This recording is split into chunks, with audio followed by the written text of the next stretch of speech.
penjelasan konteks tadi. Parabolic ini merupakan super type, jadi agak beda dengan yang lainnya. Dia merupakan parasit, tapi dia itu bentuknya seperti serangga. Nah, tapi dia itu dikategorikan sebagai parasit ya. Kalian tahu sendiri ya, parasit itu kan berarti dia butuh host untuk hidup, ya kan? Berarti dia nempel di hostnya yaitu manusia untuk hidup. Begitu pula dengan skabies ini. Jadi dia memang agak beda, nggak kayak helminth, nggak kayak malaria yang sampai masuk ke dalam sirkulasi sistemik, nggak sampai masuk ke dalam misal saluran GI tract, tapi dia itu tetap ada dalam tubuhnya manusia. Jadi skabies ini nggak cuma ada di permukaan kulit manusia, tapi dia masuk ke dalam kulit. Di sini pasien yang kena skabies itu akan ditegakkan diagnosanya ketika di sini ketemu match-nya. Jadi dokter ketika lihat habis itu ketemu match-nya, maka dia akan langsung dikonfirmasi diagnosa skabies atau dia punya histori skabies. Habis itu adanya lesi yang merupakan lesi yang spesifik untuk skabies. Seperti yang kita lihat lesinya skabies kayak gimana. Nah, kayak gini ya. Jadi seperti yang tadi sudah kita singgung bahwa skabies itu nggak cuma nempel di permukaan kulit, tapi dia itu masuk ke dalam kulit kita, ke dalam kulitnya pasien. Jadi di situ siklus hidupnya sendiri, match-nya skabies, terutama yang adult female, yang perempuan, itu akan menggali lubang burrow ke permukaan stratum corneum. Kemudian dia akan tinggal di situ. Habis itu dia akan bertelur di sana, naruh telurnya itu di sekitar permukaan dari stratum corneum. Ketika telurnya itu menetas, habis itu akan berubah menjadi larva. Habis itu dia akan jadi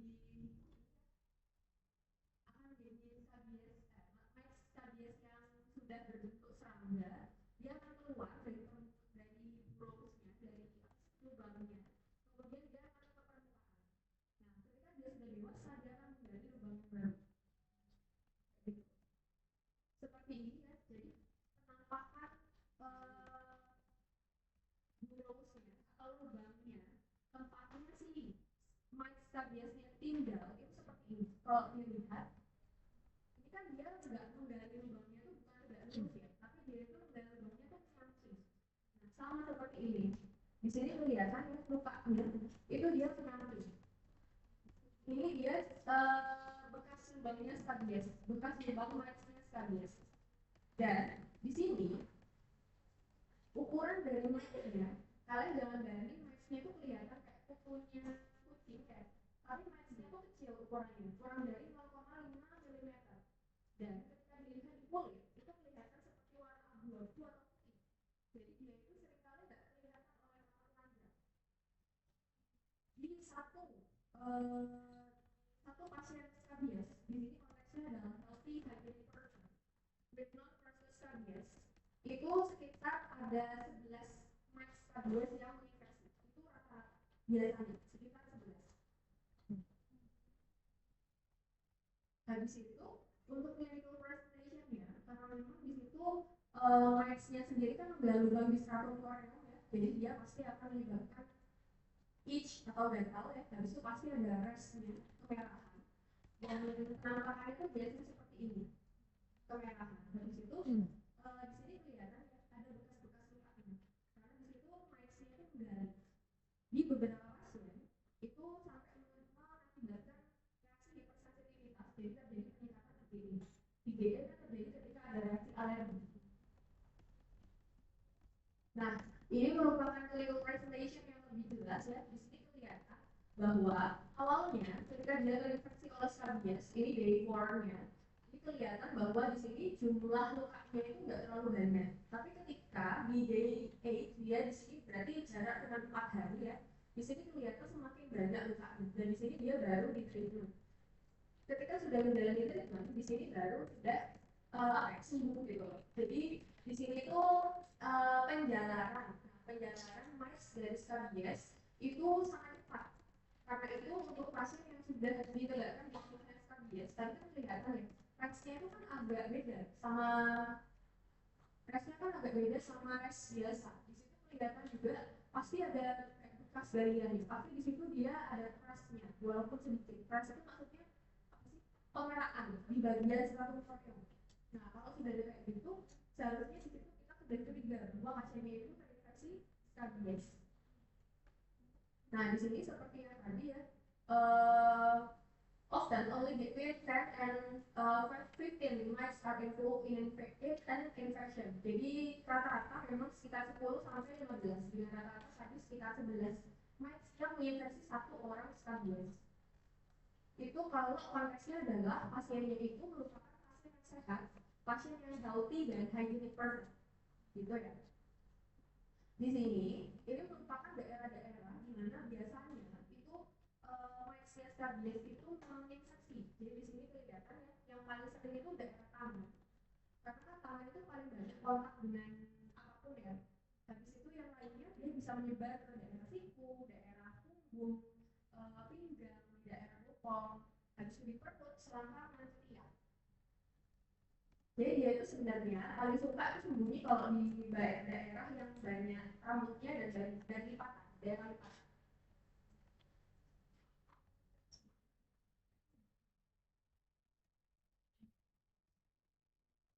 Nah, tadi kalau konteksnya itu adalah pasiennya itu merupakan pasien yang healthy and hygienic person, maka dia terinfeksi hanya sekitar 10 sampai 15 skabies. Tapi dalam konteks pasiennya itu bisa aja, misal pasiennya itu bukan pasien yang hygienik, maksudnya di sini mungkin dia homeless person, atau mungkin dia merupakan pasien dengan penurunan sistem imun tubuh, maka di sini jenis skabiesnya itu akan lebih parah lagi, yang kita biasa sebut sebagai crusted skabies. Sama seperti namanya ya, crusted itu kan mengerak ya. Jadi di sini infeksi skabiesnya itu sampai menimbulkan pengerakan pada stratum corneum. Sebenarnya kalau kita logikakan ya logis ya, bayangkan kalau di situ sangat banyak kutu yang ada di dalam stratum corneum, otomatis lubang yang dibikin sama kutunya semakin banyak juga.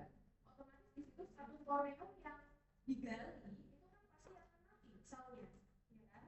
Nah, maka di situ dia akan terjadi pengerakan. Itu biasanya terjadi pada pasien dengan impaired immune system, atau dia itu pasiennya terjadi penurunan sistem imun ya, seperti pasien HIV.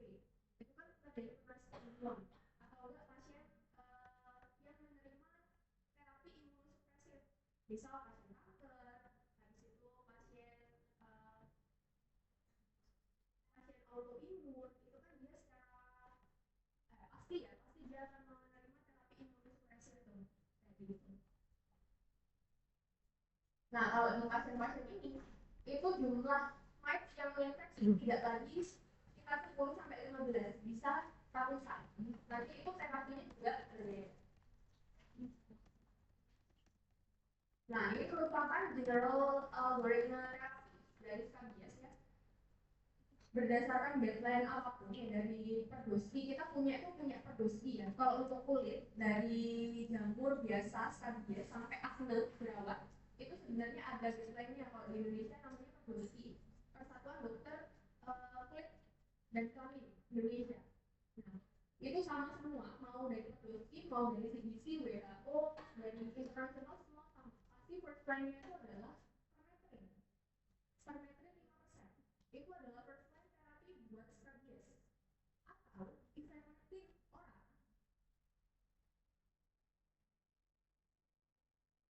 Itu merupakan first line-nya. Kalau nggak permethrin, ivermectin. Yang lainnya itu merupakan alternatif. Kita lihat yang di sini ya. Nah, di sini ya, first line terapi yang direkomendasikan itu adalah permethrin topical. Di sini konsentrasinya adalah 5% dalam bentuk. Coba kalian ingat ya, kalau misalnya kalian mungkin ada yang pernah kutuan atau teman kalian ini nggak bisa kutuan, itu terapinya pakai apa? Kutu, pakai apa? Penitop, penitop itu isinya permethrin. Penitop itu isinya permethrin, tapi permethrinnya 1% dan dalam bentuk lotion. Nah, jadi untuk kutu itu gimana terapi utamanya pasti pakai permethrin. Ini kan juga skabies kan juga kutu, mites kan? Nah, di sini yang agak berbeda dari terapi kutu kepala ya, itu adalah di sini untuk terapi skabies permethrin topical 5% krim itu harus diaplikasikan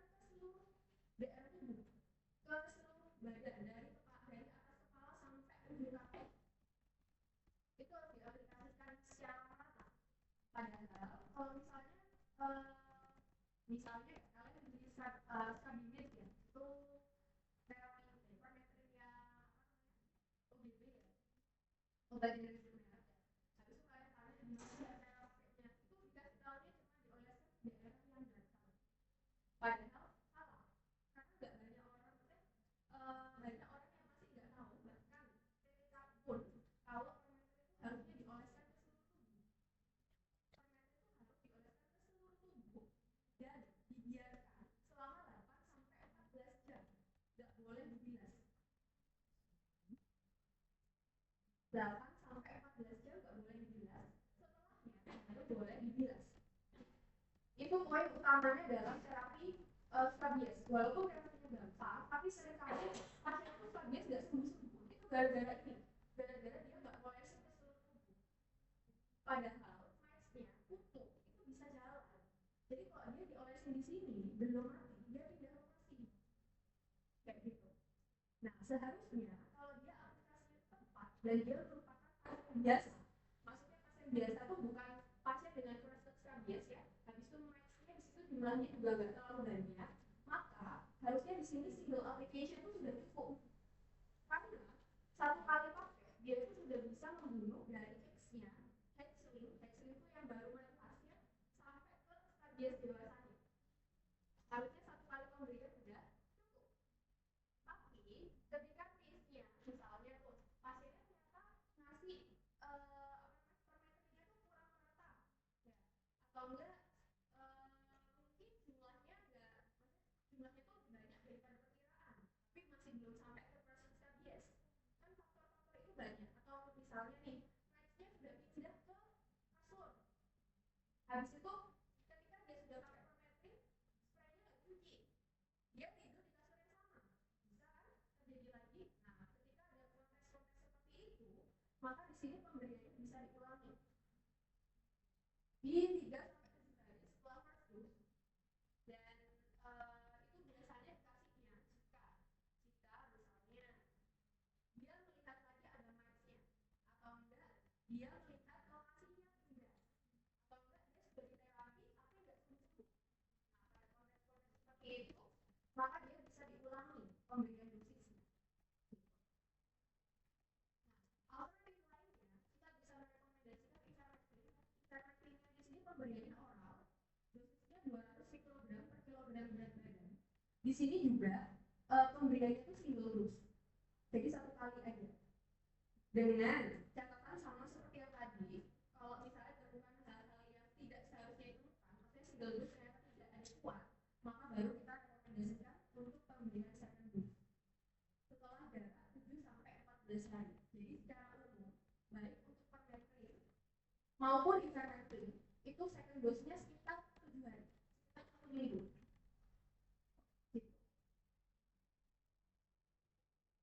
Nah, alternatif terapinya di sini sebenarnya ada banyak ya, ada dari protamidon, sulfur dan lain-lain. Tapi sebenarnya di sini alternatifnya itu jarang sekali digunakan karena tadi pada umumnya pasien itu semua bisa menggunakan permetrin. Ya, permetrin kan maksudnya gampang untuk didapatkan ya. Habis itu juga karena pemberiannya juga secara topikal, jadi dia nggak ada, maksudnya nggak ada reaksi ya bagi anak-anak gitu. Jadi dia bisa digunakan. Rata-rata semua bisa menggunakan first line terapi yaitu permetrin tanpa harus menggunakan alternatifnya. Tapi di sini ya itu diketahui ya, alternatifnya ada kayak sulfamital, sulfur, malathion, spinosad topical suspension, linden lotion dan lain-lain. Nah, itu tadi untuk yang Skabies biasa. Tadi ada juga kan yang namanya prostat Skabies. Jadi kalau untuk prostat Skabies dari dari penampakannya aja udah kelihatan bahwa dia itu lebih parah daripada Skabies biasa. Kalau kita logikakan, kenapa bisa lebih parah? Ya berarti logikanya dia di situ matchnya lebih banyak, ya kan? Nah, sekarang kita nggak bisa hanya menyerang dari satu sisi aja. Jadi di situ kita yang tadinya memilih antara permetrin topikal versus ivermectin oral, kita kasih dua-duanya. Dan pemberiannya tidak single dose, tidak satu kali, tapi berkali-kali tergantung dari pasiennya, nyebarnya sampai mana. Itu sudah pertimbangan klinis yang nanti harus dikonsultasikan dengan dokter juga. Di sini ya harus dikombinasikan antara ivermectin ivermectin sama permethrin. Di sini ivermectinnya itu pilihannya bisa dikasih selama 3, 5, 7 dosis. Maksudnya berarti bisa diulangi 3, 5, 7 kali. Habis itu in combination dengan permethrin yang diulangi setiap 2 sampai 3 hari untuk 1 sampai 2 minggu pertama. Jadi dia diulangi terus 2 kali sehari, 2 hari sekali dikasih permethrin seluruh tubuh. Habis itu 2 hari berikutnya dikasih lagi permethrin di seluruh tubuh. Kayak gitu. 2 hari sekali diulangi untuk 2 minggu pertama. Kemudian dianalisa lagi apakah dia sudah hilang skabiesnya, micnya apakah sudah terbunuh semua. Dan sekarang kalau kalian tadi udah lihat ya gambarnya pasien dengan keratus skabies itu kayak gimana. Coba kalian bayangkan ya, kalian ngasih permethrin ke pasien seperti itu, kira-kira bakalan resep nggak? Susah ya, susah kan? Karena dia sudah mengerak permukaan kulitnya. Jadi di situ kita harus kasih additional therapy, maksudnya bukan additional juga ya, kayak supplementary therapy. Supplementary terapinya itu yang paling basic ya, itu berlaku buat semua kondisi kulit dengan pengerakan, termasuk misalnya dermatitis atau itu kan kulitnya pasien mengering ya. Nah, maka di situ dikasih namanya moisturizer. Moisturizer yang paling basic yang kalian pasti tahu adalah Vaseline, petrolatum jelly. Dikasih itu baru dikasih obatnya. Nah itu karena tadi keratus skabies itu dia lebih parah lagi ya, pengeraknya kan nggak cuma kayak mengering ya, nggak kayak kondisi seperti dermatitis atopik, tapi di situ sampai stratum korneanya benar-benar sudah mengerak semua. Maka di situ kita perlu terapi tambahan lainnya, yaitu keratolytic cream. Namanya ini keratolytic cream, berarti di situ dia akan keratolytic menghancurkan keratin yang tadi, menghancurkan keraknya yang terdiri dari keratin. Habis itu, oh iya, contohnya keratolytic cream. Kalau kalian di sini mungkin ada yang pakai skincare yang fungsinya buat killing agent, kalian tahu nggak bahan aktifnya apa? Aha. Ada lagi? Sama lagi?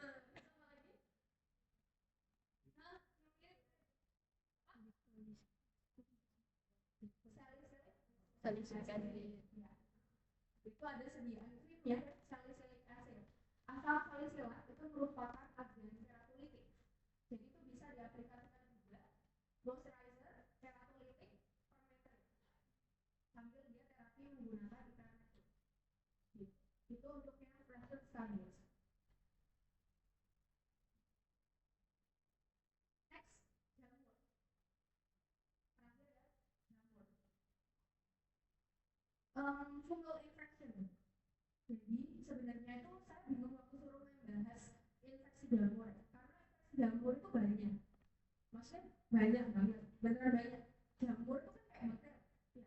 Jadi kalau misalnya kita suruh bahas infeksi bakteri, apa yang mau bahas kan terlalu luas ya. Sedangkan kalau misalnya ya infeksi jamur, misal Candida albicans itu kan jamur, dia biasanya ditemukan pada infeksi vaginitis. Nanti akan dibahas waktu kalian bahas STI, sexual STD kan, sexual transmitted disease, sexual transmitted infection. Habis itu kayak misalnya gitu, jamur pada mulut ya, yang menyebabkan keperawan, itu kan juga umum ya. Nanti akan dibahas juga waktu HIV, karena itu masuk ke dalam opportunistic infection pada pasien HIV. Jadi saya bingung sebenarnya mau bahas apa waktu infeksi jamur. Akhirnya yang akan kita bahas itu adalah ini, zoonotic infection of the skin, hair, and nails. Jadi ininya itu adalah jamur yang menginfeksi pada kulit, ya, pada kulit, habis itu nails dan pada kepala. Ya. Di sini untuk spesiesnya, virusnya yang paling umum itu adalah Epidermolysis sama Microspora. Nah di sini mereka itu akan mempenetrasi di daerah keratin. Habis itu dia akan menimbulkan infeksi daripada hair, nails, sama skin. Habis itu untuk clinical presentation-nya sama ya seperti yang kalian pernah jumpai mungkin pada, bukan pada diri sendiri ya, hopefully. Di sini misalnya kalian sering lihat ya pasien panuan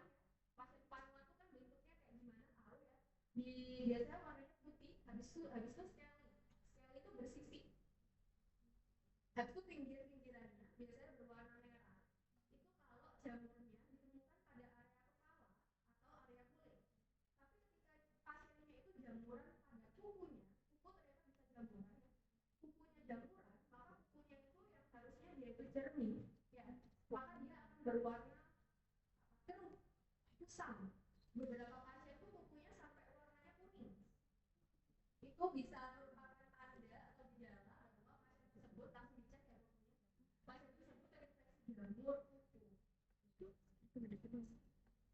Nah, untuk farmakoterapinya, farmakoterapi kalau berdasarkan dari ini dari Dipiro ya 2023. Dari Dipiro itu terapinya agak ribet karena per infeksi tergantung di mana. Dari pedis berarti di paha, di kaki ya. Habis itu ada juga misal kapitis berarti di kepala. Itu beda-beda. Tapi kita bahas yang lebih gampang aja ya, karena di Indonesia punya sendiri. Tadi deadline yang sempat saya mention Perdoski itu dia punya. Nah, ini kalau di Perdoski itu lebih gampang, easy. Coba kalian lihat. Coba kalian lihat di sini ya. Dari timnya kapitis itu kepala ya. Jadi di situ intinya jamurnya pada bagian kepala. Kalian bisa bayangin ya kalau kepala jamur. Tadi kan dia gejalanya itu ada sekali ya. Sekali itu bersisik. Habis itu dia kemerahan juga. Pernah tahu pasien ketombean? Atau mungkin kalian pernah ngalamin ya. Kalau ketombean itu bersisik kan kulitnya melepas. Nah itu salah satu gejala pasien jamuran pada daerah kepala. Ketombean tapi nggak sembuh.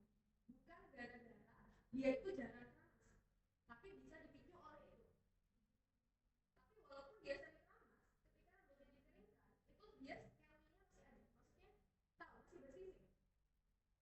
Gitu. Nah ini, kulit kepala bersisik. Habis itu dia bisa menimbulkan alopecia. Tahu alopecia? Namanya fancy banget. Itu artinya adalah kebotakan. Ya karena kalian kalau bayangin ya, itu kan kulit kepalanya nggak sehat. Ya, akhirnya kan rambut otomatis lebih gampang untuk rontok. Jadi dia bisa menimbulkan kebotakan. Kapitis itu kepala. Habis itu korporis itu daerah badan. Terutama daerah ekstremitas atau wajah. Habis itu kalau pluris itu ada di daerah selangkangan. Jadi paha bagian atas sama selangkangan. Itu pluris. Habis itu pedis tadi ya di bagian kaki. Habis itu unguin itu di daerah kuku. Habis itu, nah, imbrikata. Kalau yang tadi itu kita klasifikasinya berdasarkan dari lokasi. Ya, tapi kalau imbrikata itu adalah intinya tuh dimanapun kalau dia nggak sembuh sampai sudah di fase kronis maka dia masuk ke imbrikata.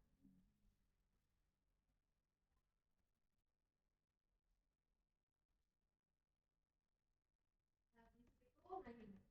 Makanya di sini definisinya kimia imbrikata penyakit ditandai dengan lapisan stratum corneum terlepas dengan bagian bebasnya menghadap sentrum lesi. Kalian pernah dengar itu mirip sama gejalanya ringworm, bentuknya bulat ya menghadap ke sentrum lesi. Tahu nggak lagi cuma bersisik warna putih tapi dia sudah yang di area lesinya itu dia sudah membentuk lingkaran. Habis itu lingkarannya terjadi karena pengelupasan stratum corneum di sekitar lesi. Tahu ringworm, tahu ringworm infection gejalanya gimana? Dia bentuknya itu bulat, habis itu yang di tengah-tengahnya itu mengitari erupsi gitu. Yang ini tuh dia stratum corneumnya melupas dan itu membentuk lingkaran menghadap ke lesinya. Lesinya ini warnanya putih kemerahan, meleset. Itu kalau sudah kronis ya, maksudnya pasien paruan yang awalnya dia itu cuma putih-putih itu bisa terjadi seperti itu kalau di diare. Nah, sekarang kita bahas terapi ya. Kalau kalian lihat di sini kayak terapinya tuh banyak banget. Tapi sebenarnya kalau kalian perhatikan, di sini semua terapinya first line-nya itu sama. Semuanya terapinya bisa menggunakan terbinafin.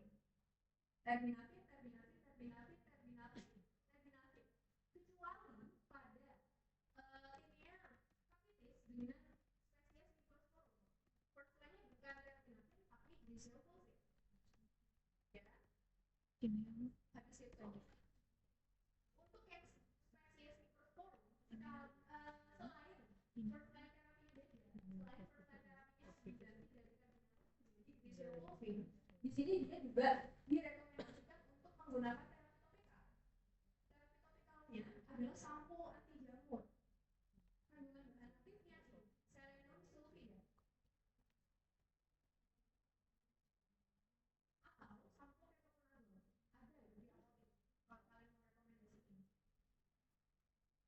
Selain itu, semua rekomendasinya sama, menggunakan karbonat sebagai fertilizer. Bahkan kalau kalian lihat alternatifnya itu juga sama, menggunakan itraconazole. Itraconazole. Jadi sebenarnya terapinya karena emang gini ya, terapinya jamur itu kan maksudnya spesiesnya tadi kalau untuk yang jamur terinfeksi di kulit, kepala, sama di kuku itu kan spesiesnya udah jelas ya. Jadi cuma ada 3 tadi dan umum. Karena itu terapinya ya juga meliputi itu semua. Dan rata-rata terapi asul tadi ya itraconazole itu memang bisa digunakan untuk hampir semua terapi hampir semua infeksi jamur. Bahkan nanti kalau kalian lihat nanti ya pada terapinya misal jamur pada saluran saluran rongga mulut habis itu pabial itu juga terapinya pakai asul. Jadi ya basically untuk terapi jamur itu lebih gampang daripada terapi bakteri. Di sini semua bisa menggunakan terbinafir kecuali Pineaphytis dengan spesies Microsporum dengan alternatif itraconazole. Kalau yang tadi Aphytis Microsporum kayaknya Grisinoprofen. Udah, itu aja. Malaria udah kan? Udah dikerjain kasusnya? Udah. Oh ya, sebelum kita lanjut ke kasus ada yang mau didiskusikan dulu.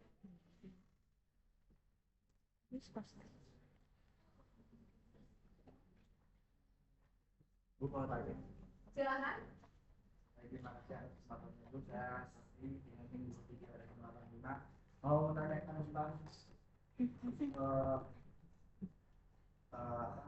akhir dari parasit dari si skabies ini Bu.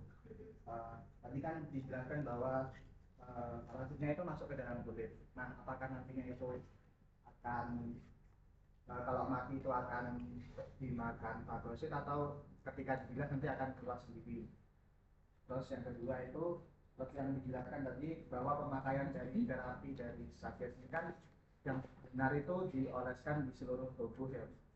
Nah itu apakah emang seluruh tubuh itu?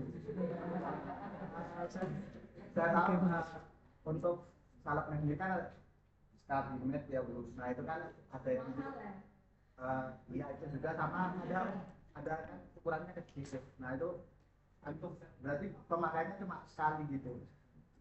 Mungkin cukup sekian. Oke, pertanyaannya bagus ya. Dari itu jawabannya tadi yang pertama pertanyaannya apakah dijelaskan sama fagosit? Coba, fagosit itu ada di mana? Fagositosis itu terjadi di mana? Oleh siapa? Fagositosis itu oleh siapa? Makrofa. Makrofa ada di mana? Di mana? Di pembuluh darah, ya. Di pembuluh darah. Tadi kan walaupun si skabies nggak masuk pembuluh darah, skabies itu masuk ke dalam kulit, dia nggak sampai menembus ke pembuluh darah. Serem ya kalau sampai menembus ke pembuluh darah. Masalahnya gini, kalau kalian tahu mungkin di analisnya udah dapat ya strukturnya kulit seperti apa. Di stratum corneum itu paling atas ya, paling atas dan itu agak tebal ya. Stratum corneum itu agak tebal dan setelahnya stratum corneum kan masih ada subkutan kayak gitu ya. Jadi di situ sebenarnya untuk tembus ke dalam ke pembuluh darah tuh jalannya masih panjang.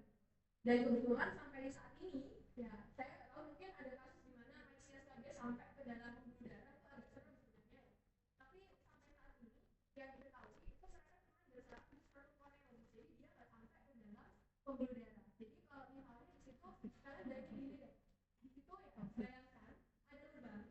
Habis itu sama kalian dikasih ada salepnya itu dia bisa bunuh si parasitnya. Kira-kira parasitnya dia bisa nggak? Kan meresap kan salepnya meresap kan. Habis itu dia pasti masuk ke lubangnya. Pasti dia akan lari keluar. Walaupun nggak lari pun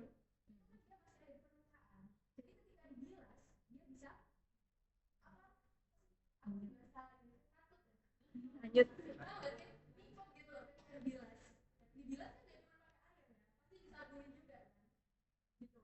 Jadi sampai sekarang sih masih belum ada, coba nanti saya cari jurnal penelitian ada nggak kasus pasien itu stabilusnya sampai masuk ke dalam pembuluh darah. Tapi sampai sejauh ini sih yang saya tahu belum ada, dan itu bisa hilang dengan pembilasan. Terus tadi pertanyaan kedua itu apa ya, tentang cost effectiveness ya. Iya, jadi memang itu harus diaplikasikan kecuali di daerah kepala. Jadi biasanya itu pasien gini, pasien stabil tadi kan biasanya dia ada di daerah perut ya, di ketiak, di daerah leher gitu ya. Kan jarang ada pasien stabil sampai ke bagian wajah, itu jarang. Nah, tapi masalahnya gini, kalau misalnya nih dia nggak diaplikasikan ke seluruh badan, nggak ke seluruh badan banget, kan dia bisa jalan. Ya, maksudnya biasanya misal sampai sini aja, wajahnya nggak usah, tapi bisa jalan ke sini.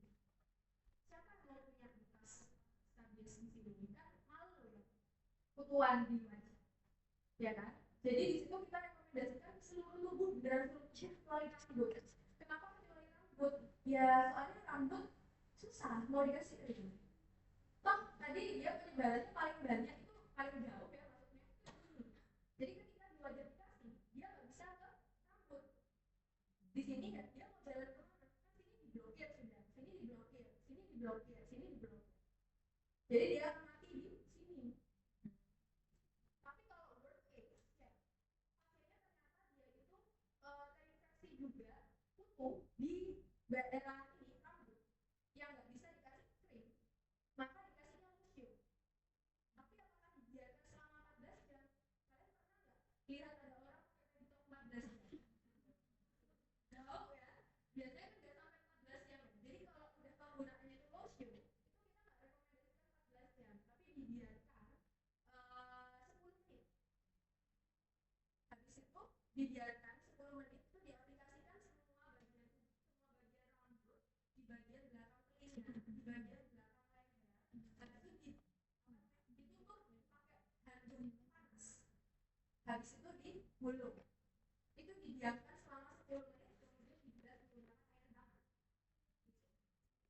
Habis itu sabunnya itu mahal ya. Harganya tuh kalau tube kecil itu 55.000. Iya mahal. Soalnya sabun kan OGD, ya bermerek kan. Iya kan? Itu harganya 55.000 dan itu tergantung dari ukuran pasiennya. Kalau untuk pasien dewasa biasa, maksudnya dia bukan pasien yang mungkin obesitas, itu cukup sebenarnya 1 paket sama saya. Ya karena itu sekalian aja diaplikasikan ke seluruh badan, 1 kali sudah selesai. Daripada dia menggunakan setengah-setengah, habis itu masih mali-mali. Kayak gitu. Jadi sebenarnya kalau mau kita bilang itu cost efektif apa enggak ya, kalau dibandingkan sama resikonya, kalau dibandingkan sama dampak keberlanjutan jangka panjang, kalau dibiarin ya satu tube itu cukup kalau orangnya maksudnya orang biasa. Tapi kalau kita biasa orang ya coba aja beli yang agak gede, itu 85 kan. Coba cari dulu, ada nggak? Sekarang di favorit saya juga ada Sabunit. Apa itu ya?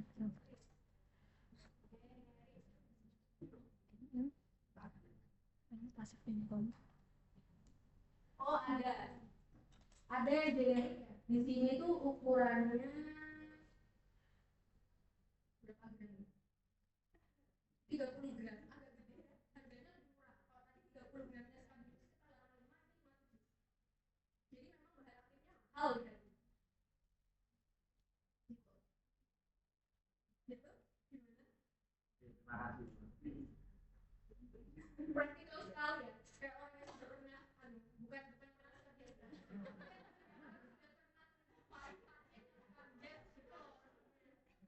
Soalnya saya kan dulu tinggal bersama, jadi ada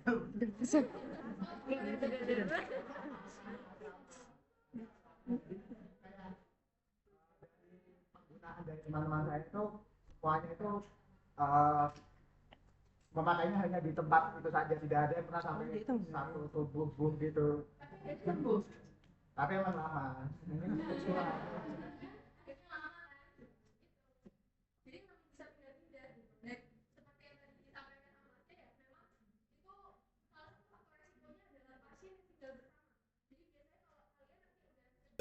di misal di klinik, di rumah sakit apotek, itu nanti bakal menemui pasien yang beli kabinet atau pasien yang beli preformator. Itu biasanya pasien yang tinggal di pondok. Pasien yang tinggal di asrama. Itu kayak gitu. Karena di situ banyak hal yang mereka harus sharing gitu. Ya harusnya sendiri-sendiri ya. Harusnya kasur juga sendiri-sendiri. Harusnya sering dicuci. Tapi kan biasanya kalau misal ada di pondok, ada di asrama tuh males ya. Apalagi kalau cowok gitu. 1 bulan sekali baru cuci gitu. Kan harusnya 2 minggu sekali gitu. Itu memang faktor resiko. Oke, ada lagi? Terbukti ya tadi ya. Terbukti ya kata apa namanya? Kata temennya tadi. Xiaomi ya, bukan Xiaomi ya. Terbukti kan kalau misalnya diaplikasikan hanya pada daerah yang gatal, di situ pindah tempat nih, lama sembuhnya. Pindah tempat ya?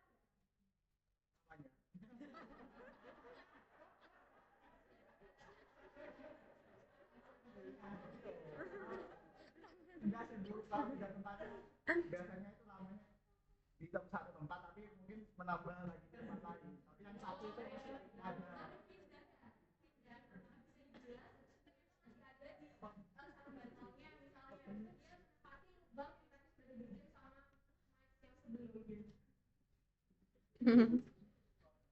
Gitu. Sudah ada lagi yang mau diskusikan? Tim pindah tangan. Pindah tangan ini. Udah ya, kita bahas kasus ya. Udah di-print semua? Sudah.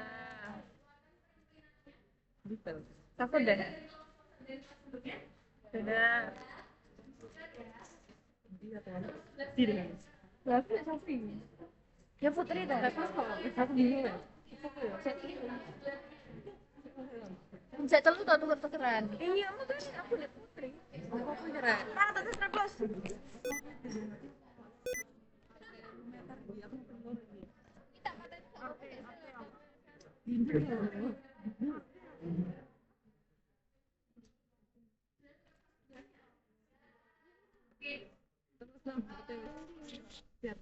Benar.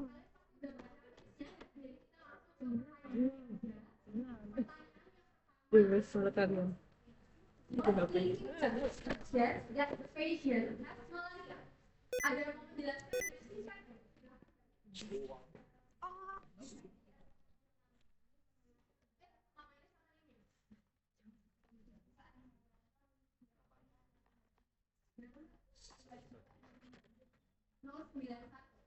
Mau dong. Mau juga. Sticknya aku mau coba dulu ya.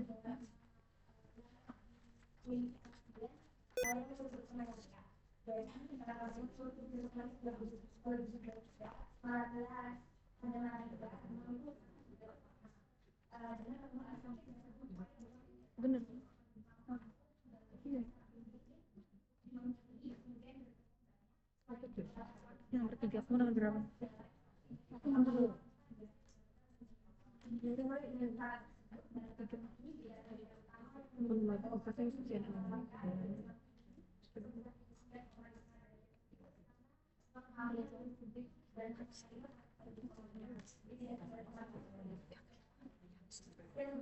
Aku 3.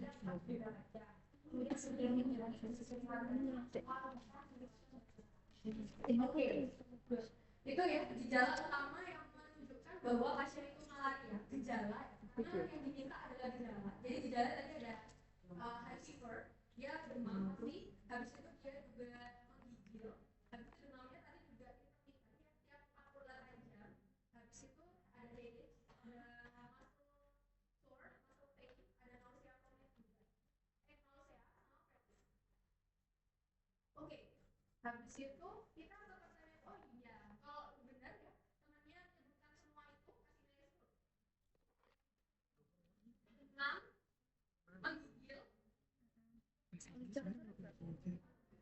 ya, chills itu kayak Bahasa Inggris bener. habis itu sweating, berkeringat, habis itu sama Sing kepala. demamnya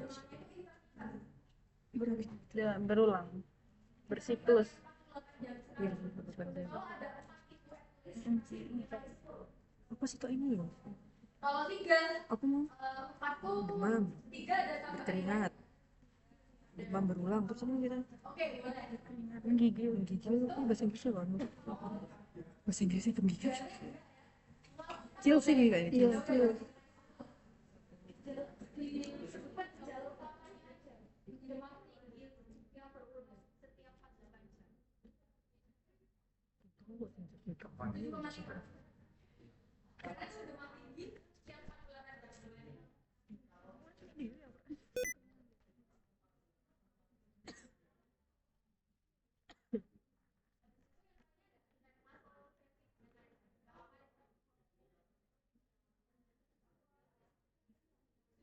empat puluh guys Tekmu kayak enek menggigil